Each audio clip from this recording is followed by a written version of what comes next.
शेतकरी मित्रांनो नमस्कार. आता सध्या संत्रा पिकामध्ये फ्रूट ड्रॉपिंग म्हणजे फळगळ हा प्रकार चालूच आहे. पण शेतकरी मित्रांनो, हा जो प्रकार आहे यावर्षी जास्त प्रमाणात का आहे? कारण आंब्या बहार पण कमी असून तरी पण हा फ्रूट ड्रॉपिंग चालूच आहे, म्हणजे फळगळ चालूच आहे.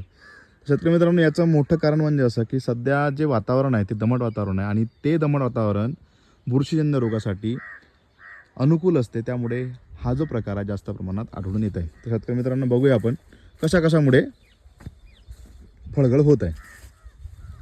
तर शेतकरी मित्रांनो बघू शकता, हे आहे देठ सुकी म्हणजेच डायबॅक.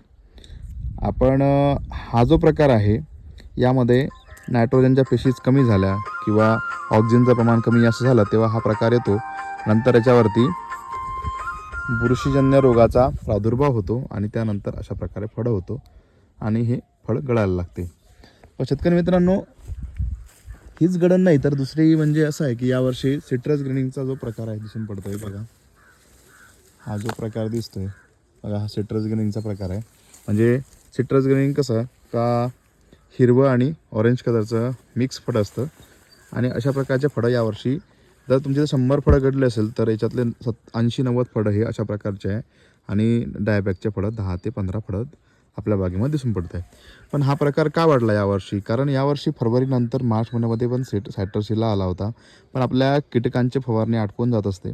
त्यामुळे ग्रेनिंग काय करतं, त्याचे अंडे टाकतात आणि त्याच्यावर तो एक प्रकारचा व्हायरस तयार करतो. त्यानंतर हा सिट्रस ग्रीनिंग हा व्हायरस तयार होतो.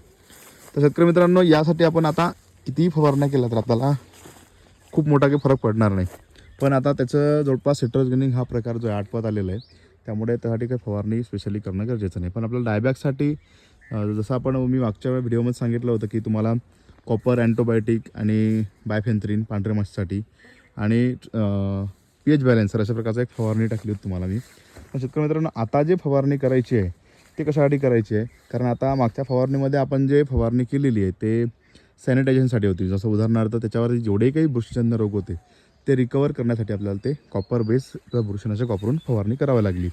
पण आता जे फवारणी करायची आहे ते सध्या सगळ्यात मोठा जो विषय आहे तो पांढरी माशी. कारण एवढ्या प्रमाणात पांढरी माशी वाढलेली आहे की यावर्षी 100% कोळशी जाण्याचे चान्सेस आहे. म्हणजे पानं काळे होणे, फळं काळे होणे हा प्रकार येण्यास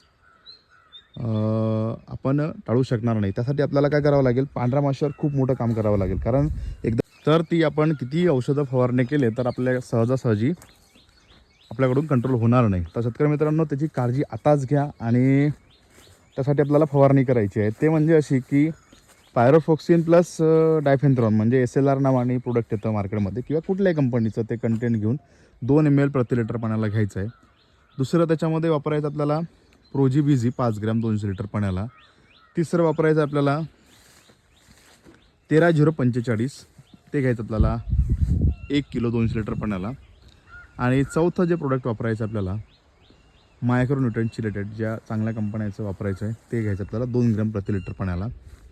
अशा प्रकारे एक फवारणी करायची आहे. त्यामध्ये आपल्याला ते व्यवस्थित राहण्यासाठी त्याच्यामध्ये पीएच बॅलेन्सर टाकायचं आहे. तर पीएच बॅलेन्सर त्याच्यामध्ये वापरायचं आपल्याला 200 ml. अशा प्रकारे आपल्याला 200 लिटरसाठी एक फवारणी करायची आहे. त्यानंतर तुमच्या बागेमध्ये असणारी गळ किंवा सायझिंगचा प्रॉब्लेम असेल किंवा न्यूट्रिशनचा प्रॉब्लेम आहे हा बऱ्यापैकी कव्हरमध्ये येईल.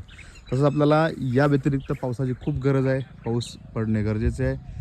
पाऊस पडला तर आपल्याला त्यापेक्षाही जास्त थोडा त्याचा रिझल्ट जास्त दिसायला लागेल. तर शेतकरी मित्रांनो, माहिती कशी वाटली नक्कीच कमेंट करून सांगा आणि आपल्या बागेमध्ये काय समस्या आहे ते पण कमेंट करा. त्यावरती व्हिडिओ बनवायचा आपण प्रयत्न करूया. शेतकरी मित्रांनो, अशाच प्रकारच्या शेतीविषयक संत्राविषयक सक्सेस व्हिडिओज पाहण्याकरिता आपल्या चॅनलला लाईक करा, शेअर करा, सबस्क्राईब करा.